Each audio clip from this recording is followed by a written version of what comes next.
Social মিডিয়ায় এসএসসির ভুয়ো নোটিশ।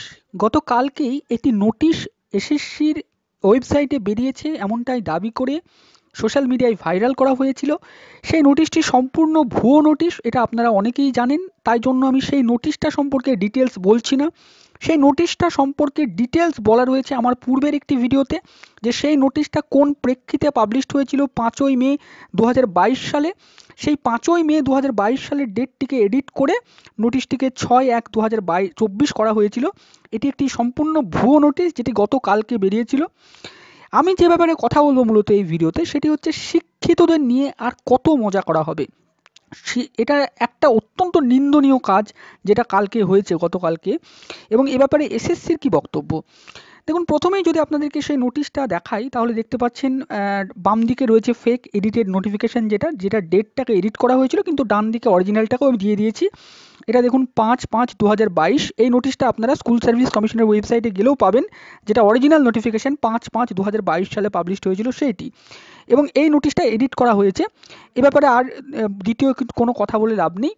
এবার স্কুল সার্ভিস কমিশনের চেয়ারম্যানের সাথে যোগাযোগ করা হলে, সংবাদ মাধ্যম যোগাযোগ করলে উনি যেটা বলেন যে কমিশন কোনো নোটিশ পাবলিশ করেনি। কমিশন এ ব্যাপারে তারা ব্যবস্থা নেবেন এবং তারা সাইবার ক্রাইমে এ ব্যাপারে একটি অভিযোগ দায়ের করবেন, যে যারা সোশ্যাল মিডিয়াতে এভাবে ভুয়ো নোটিশটাকে ছড়িয়েছে তাদের বিরুদ্ধে। তো এটা কমিশনের বক্তব্য। এখন আমরা যেটা বলবো, এই যে ভুয়ো নোটিশটা, সে ব্যাপার যেটা ছড়ানো হলো, দেখুন, এই যে শিক্ষিতদের নিয়ে, যারা শিক্ষিত বেকার যুবক, যারা দীর্ঘদিন ধরে চাকরি পাচ্ছেন না, রাদার তাদেরকে চাকরি থেকে যাদেরকে বঞ্চিত করা হয়েছে 7 বা 7.5 বছর ধরে, এবং এখনও যারা বঞ্চিত হয়ে রয়েছেন, যারা কোনো কাজ পাচ্ছেন না, যারা শিক্ষিত হয়েও একটি পরীক্ষায় বসার যোগ্যতা অর্জন করতে পারছেন না, তাদেরকে নিয়ে এই যে মজা, অর্থাৎ তাদেরকে নিয়ে এই যে একটা মশকরার মতো করা হচ্ছে, এটা সত্যি অত্যন্ত নিন্দনীয় এবং খারাপ ব্যাপার। এবং সবথেকে যেটা খারাপ লাগলো কালকে, যে অনেক ইউটিউবার যারা তথাকথিত বেশ, যারা একটু মানে যাদেরকে একটু অথেন্টিক বলে মনে হয়, তো তারাও এই যে খবরটিকে কোনো রকম যাচাই না করে সেই খবরটিকে প্রচার করছে।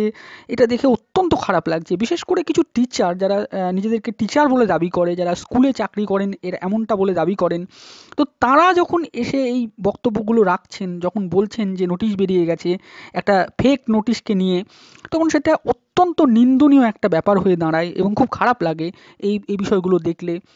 দেখুন, সোশ্যাল মিডিয়াতে অনবরত ভুয়ো নোটিশ কিছু পাবলিশড হয়। যারা অন্তত ইউটিউবে রয়েছেন, যারা একটু রেসপন্সিবল, যারা ওই শুধুমাত্র কিছু ভিউজ হবে, এখানে দেখুন সোশ্যাল মিডিয়াতে কিছু ভিউজে কিছু টাকা পয়সা খুব বেশি পাওয়া যায় না। যারা এটা করেন তারা কেন করেন আমি জানি না, নিজের অথেন্টিসিটিটাকে এভাবে ধুলোয় মিশিয়ে দিয়ে, এই যে যারা বেকার রয়েছেন, যারা পথে পথে ঘুরছেন, যারা শিক্ষিত হয়ে রয়েছেন, যোগ্যতা অর্জন করে রয়েছেন, যারা পরীক্ষা দিতে পারছেন না, তাদেরকে নিয়ে, তাদের ইমোশনটাকে নিয়ে যারা খেলছেন দীর্ঘদিন ধরে, যেখানে কোনো পরীক্ষা হওয়ার কোনোরূপ সম্ভাবনা তৈরি হয়নি, যেখানে এসএসসির চেয়ারম্যান, দেখুন এসএসসির চেয়ারম্যান যেখানে পরিষ্কার জানাচ্ছেন যে তাদের কাছে কোনো নিয়োগ বিধি আসেনি, তাদের কাছে কোনো নিয়ম এখনো তৈরি হয়ে আসেনি, তারা ইভেন জানেও না যে যে নিয়মটা তারা পাঠিয়েছে সরকারের কাছে, সেই নিয়মটা মানে আপাত অর্থে আইনে তৈরি হয়েছে কিনা তারা এটাও জানে না, তাদের কাছে কোনো ভ্যাকান্সিও আসেনি, সেগুলো না দেওয়া হলে তারা নিয়োগ শুরু করতে পারবে না। এবং কমিশন এটাও জানাচ্ছে যে নিয়োগ বিধি বা এগুলো দেওয়া হলে 2-3 মাসের মধ্যে কমিশন নিয়োগটা শুরু করতে পারবে। তাহলে যারা মিথ্যে করে বলছেন জানুয়ারিতে বিজ্ঞপ্তি বেরোবে, ফেব্রুয়ারিতে বিজ্ঞপ্তি বেরোবে, মার্চে বিজ্ঞপ্তি বেরোবে, মানে কেন বলছেন, আমি এইটাই সত্যি ভেবে পাচ্ছি না যে আপনারা কেন এই মশকরাটা করছেন, বা কেন এই ধরনের যে ইমোশন নিয়ে খেলাটা হচ্ছে, এটা কেন? এর কেনর উত্তরটা সত্যি আমার কাছে নেই। যারা করছেন তারা খুব সচেতনভাবেই হয়তো করছেন, তাদের কোনো ব্যবসা রয়েছে বা এর পেছনে কোনো উদ্দেশ্য হয়তো রয়েছে, তারা হয়তো বিভিন্ন কোচিং করান, আমি কোচিংয়ের বিরুদ্ধে নই, যারা কোচিং করান তাদের এটা প্রফেশন, তারা ডেফিনেটলি কোচিং করাতেই পারেন, কিন্তু তার তো একটা অথেন্টিসিটি থাকবে। আপনি কোচিং করাবেন বলে তো আর এটা হতে পারে না যে শিক্ষিত যারা রয়েছেন, যারা বেকার রয়েছেন, যুবক রয়েছেন, তাদেরকে সবসময় ডাইভার্ট করবেন। ধরুন আজকে বিহারে এই যে একটা এত বড় নিয়োগ প্রক্রিয়া বেরিয়েছে, অনেকেই তো এমন প্রার্থী রয়েছেন যারা সেই দিকটায় ফোকাস করতে চাইছেন, অনেকেই তো এমন প্রার্থী রয়েছেন যারা ফুড এসের এক্সামের জন্য প্রিপেয়ার্ড হতে চাইছেন, অনেকেই তো এমন প্রার্থী রয়েছেন যারা ক্লার্কশিপের আসন্ন এক্সামের জন্য প্রিপেয়ার্ড হতে চাইছেন, অনেকেই তো ডব্লিউবিসিএস এক্সামের জন্য প্রিপেয়ার হতে চাইছেন, অনেকেই ইউজিসি নেটের জন্য প্রিপেয়ার হতে চাইছেন। তো তাদেরকে শুধুমাত্র এই এসএসসির একটা টোপ দেখিয়ে ধরে রাখছেন আপনারা কেন? কোন অধিকারে এটা রাখছেন বলুন তো? আমি এই প্রশ্নটা শুধু আপনাদেরকে করতে চাই, যে যেখানে কোনো অফিসিয়ালি কোনো খবর নেই সেখানে শুধু শুধু আপনারা কেন এটা করবেন? এবং যারা এগুলো শুনছেন আমি তাদেরকে এইটা বলতে চাই, যারা বিশেষ করে আমার বন্ধু-বান্ধব, বেকার যুবক যুবতী, তাদেরকে আমি এটা বলবো যে আপনারাও একটু চোখ কান খোলা রেখে খবরগুলো শুনুন। কেন কেন শুধু শুধু সকলকে বিশ্বাস করবেন? ইভেন আমাকেও যে বিশ্বাস করবেন তা আমি বলছি না। আমি সবসময় এটা বলি যে আমি যখন কোনো খবর করব সেই খবরটাকে রীতিমতো চেক করবেন। আমিও যদি মিথ্যে কথা বলি আমাকেও আপনারা কমেন্টে এসে গালাগালি অবধি দিয়ে যাবেন, আমি কোনো রাগ করবো না তাতে। দেখুন, মিথ্যে কথা বলা, মিথ্যে করে খবর তৈরি করা, মিথ্যে করে আশা জাগানো, এগুলো এক ধরনের অন্যায়, এগুলো এক ধরনের ক্রাইম। তার কারণ প্রত্যেকটা মানুষের একটি নির্দিষ্ট শিডিউল আছে, প্রত্যেকটা মানুষ সবসময় প্ল্যান বি ভাবছে। তো তাকে ডাইভার্ট করে এসএসসি হবে এসএসসি হবে এরকম একটা সবসময় একটা তুলে দিয়ে এসএসসি হবে এসএসসি হবে। এবং আমি এই জিনিসটা লক্ষ্য করেছি কিছু পত্র পত্রিকা এবং কিছু নিউজ মিডিয়ারও এটা কাজ। দেখবেন প্রতি বছর সময় করে পুজো আসলে এরকম একটা খবর বের হবে এসএসসি হবে এসএসসি হবে। এবং কিছুদিন আগে আপনারা দেখবেন জানুয়ারি মাসে মাদ্রাসা হবে এরকম একটা বিজ্ঞপ্তি একটা পত্রিকায় বেরোলো। তারপরে মাদ্রাসা সার্ভিস কমিশন তারা নিজে বাই ফোন জানাচ্ছে প্রার্থীদেরকে যে এই খবরটা হচ্ছে ফেক খবর। মাদ্রাসার মানে এসএলএসটি যে পরীক্ষাটা হবে এমন কোনো খবর মাদ্রাসা সার্ভিস কমিশনও জানাতে পারছে না, যেখানে সেখানে কিছু বিজ্ঞপ্তি আকারে বলে দেওয়া হচ্ছে এসএসসি হবে মাদ্রাসা হবে। তো এই জিনিসগুলো অত্যন্ত গ্রহিত একটি অপরাধ, যারা মানে অথেন্টিক নিউজ প্রোভাইড করে না। ইভেন আমি অনেকেই দেখেছি মাদ্রাসা সার্ভিস কমিশনের কোর্ট কেস যারা ফলো করে না, যারা হেয়ারিং, যেটা লাইভ হেয়ারিং হয় সেই হেয়ারিংটা শোনে না, কোনো অর্ডার যেগুলো বের হয় সেই অর্ডারগুলো পড়ে না, না পড়ে না শুনে না বুঝে একটা কমেন্ট করতে হয়, একটা বলতে হয়, সেটা বলার চেষ্টা করে। রীতিমতো মাদ্রাসার যে কেসটা রয়েছে সেই কেসটা সম্পর্কে কোনো ধরনের কোনো অ্যানালাইসিস নেই, কোনো ধরনের কোনো হেয়ারিং নেই। 6 তারিখে সেপ্টেম্বরে যে হেয়ারিংটা হয়েছে সেই হেয়ারিংটা যারা শুনেছেন তারা বুঝতে পারবেন যে মাদ্রাসার পরীক্ষার সাথে এই কেসটা কতটা গুরুত্বপূর্ণ, কতটা সম্পর্কিত। সেগুলো না বুঝে না জেনে শুধুমাত্র প্রার্থীদেরকে বিভ্রান্ত করার জন্য, শুধুমাত্র কিছু ভিউজের জন্য, শুধুমাত্র কিছু কোচিং চালানোর জন্য এই ধরনের যে একটা প্রচেষ্টা চালানো হচ্ছে। এবং কিছু পত্রপত্রিকাও এটার জন্য দায়ী। কিছু গ্রুপ যারা রয়েছেন সোশ্যাল মিডিয়ায় তারাও এটা রীতিমতো এটাকে একটা মজার পর্যায়ে নিয়ে যাচ্ছেন। এটা এক ধরনের অন্যায়।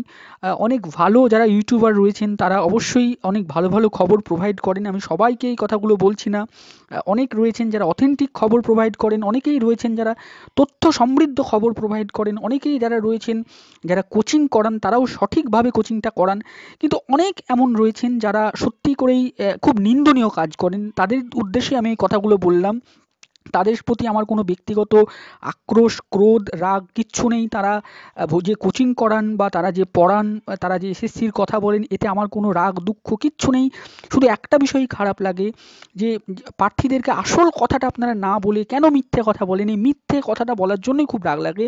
যখন আপনি দেখতে পাচ্ছেন এসএসসি হওয়ার কোনোরূপ সম্ভাবনা আপাত অর্থে নেই, এই মুহূর্তে নেই, তখন একজন প্রার্থীকে আপনার উচিত একজন শিক্ষক হিসেবে যে নতুন করে প্ল্যান বি কী হতে পারে, আপকামিং যে এক্সামগুলো রয়েছে সেগুলোর জন্য আপনি প্রিপেয়ার্ড করুন। আদারওয়াইজ আপনি শুধুমাত্র এসএসসি হবে এসএসসি হবে এমন করে একটা গোল গোল করে কেন ঘোরাবেন? যখন এসএসসি হবে, যখন বিজ্ঞপ্তি বেরোবে তখন প্রার্থীরা সে বিষয়ে সচেতন হবে। প্রত্যেকেই বড়, প্রত্যেকেই বলা যেতে পারে এডুকেটেড, তাদের সকলেরই জ্ঞান বিচার বোধ বুদ্ধি রয়েছে। এবং সাবজেক্টের পরীক্ষা, এসএসসি সত্যি করেই সাবজেক্টের পরীক্ষা। ইভেন আমি অনেককে দেখছি এসএলএসটি হবে বলে পিটির একটা সিলেবাস প্রচার করা হচ্ছে। ইভেন জানাও যায়নি যে এসএলএসটির যে নিয়মটা সেটা কি হবে। তো এই ধরনের প্রচেষ্টাগুলো অত্যন্ত খারাপ, নিন্দনীয় বলে আমি মনে করি। এবং যারা এই খবরগুলো দেখেন বিশেষ করে এসএলএসটি রিলেটেড, প্রাইমারি রিলেটেড, তাদেরকে আমি অনুরোধ করব যে সঠিক খবরগুলো দেখুন। তাতে করে আপনি আমার খবর দেখুন আর নাই দেখুন, আমি এটা দাবি করব না কখনোই যে আমি একদম সব থেকে ভালো সব কিছু বলি। আমার খবরগুলো আপনার যদি মনে হয় যে না আমি সঠিক বলছি না, আমার খবরের মধ্যেও ভুল রয়েছে, আমি যে সমস্ত তথ্যগুলো দিই সেই তথ্যগুলোর মধ্যেও গলদ রয়েছে, ডেফিনেটলি আপনাকে আমার চ্যানেলটাও ফলো করতে হবে না। আপনারা সকলেই বড়, সকলেই এডুকেটেড, সকলেই শিক্ষিত।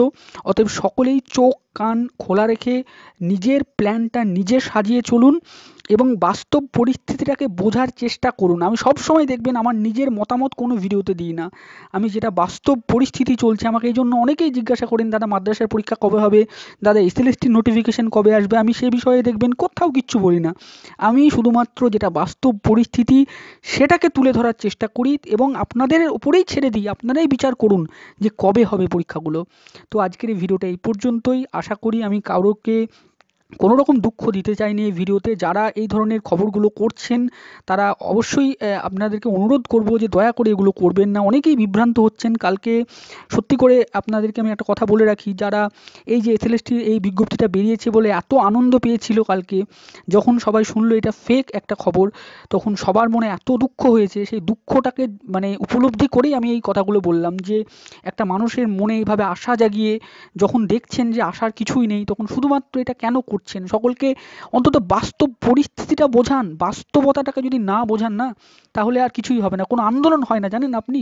এটা সবথেকে দুঃখের যে আজকে এই সবাই এসএসসি হবে, এসএসসি হবে এরকম একটা বলে বলে বলে আজকে এসএসসির কোনো আন্দোলন হয় না। তার কারণ সকলে বুঝতেই চায় না যে এসএলএসটিটা হবে না তা। এটাই হচ্ছে সবথেকে বড় দুঃখের বিষয়। তো আজকে হয়তো অনেক কথা বললাম, কথাগুলো হয়তো অনেক বোল্ডভাবে বললাম। কাউকে কোনো ব্যক্তিগতভাবে আমি কোনো কথা বলতে চাইনি। কেউ কোনো ব্যক্তিগতভাবে কোনো কিছুই নেবেন না। সকলেই নিজের নিজের ফিল্ডে জ্ঞানী ব্যক্তি রয়েছেন, ইউটিউবেও রয়েছেন। আমি সকলের থেকে অত্যন্ত কম জানি, কম বুঝি, এটুকু আমি স্বীকার করে নিচ্ছি। তো কারোর প্রতি কোনো আক্রোশ, ক্রোধ কোনো কিছুই নেই। সকলকে বলবো অথেন্টিক জিনিসটা প্রোভাইড করুন। আজকের এই ভিডিওটি এই পর্যন্তই। ভিডিওটি শেষ অবধি দেখার জন্য আপনাদের সকলকে ধন্যবাদ এবং আমার ভিডিওটা যদি ভালো লাগে অবশ্যই সকলকে একটু শেয়ার করবেন।